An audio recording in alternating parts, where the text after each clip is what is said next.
my name is Faith Weitzner. I am in classes for ASL with Katrina, and I am in the interpreter program.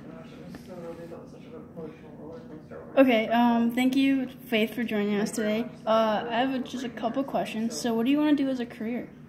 I would like to be a sign language interpreter.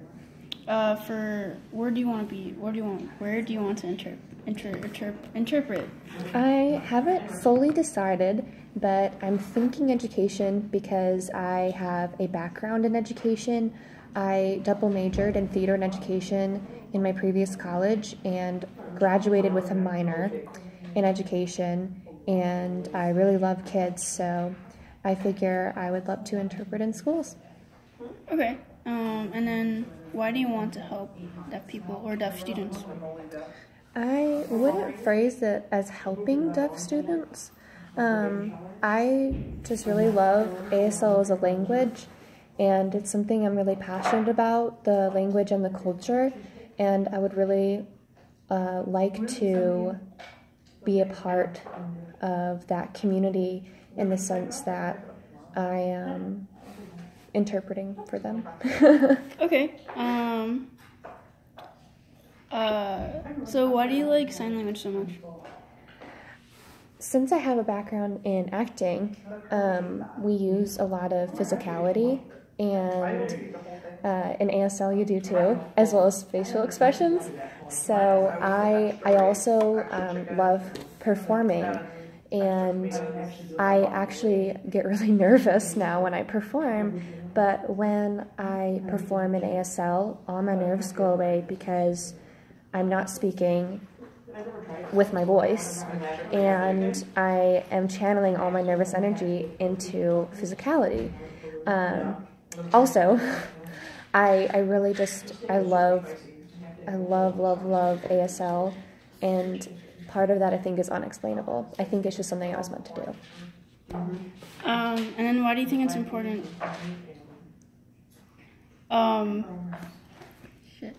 So why do you think it's important to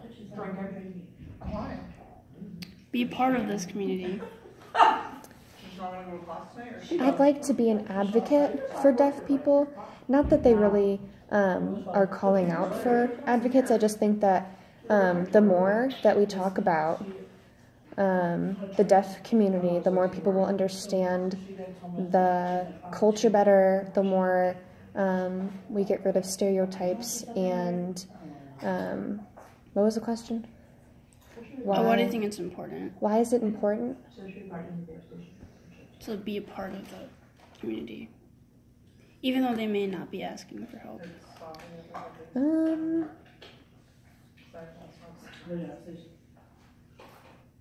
It's important because, I don't know, it's something that I feel called to do. Okay, have you ever interacted with deaf people outside of school? I actually, for one of my field experiences when I was in education, I interacted with a student who was deaf and had autism, and we interacted quite a bit at a special care, and that was what the place was called. And he wasn't very social, but we talked in sign language. I was learning, so I didn't know very much, but he was so excited that somebody actually knew his language a little bit, so I'll never forget that. Other than that, I went to a deaf event recently and spoke to deaf people there, and actually tried to interpret for my boyfriend, which was not very successful. Yet. Yeah. And then what do you think are like the misconceptions about deaf people? That they're the same as blind people. That's one. That they need help all the time. That ASL is not a language. In fact, at my old school, it wasn't even considered a foreign language, and students petitioned for it to become a foreign language, and the school still said no. Also, that they are disabled.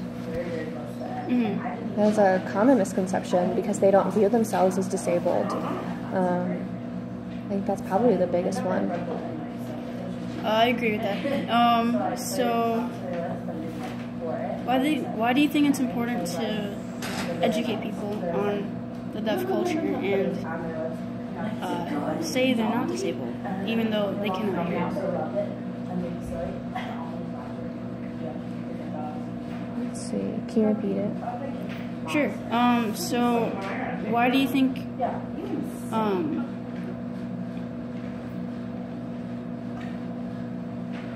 Why do you think it's important to educate people who don't know about the deaf culture and don't know that deaf people are not disabled just because they can't hear?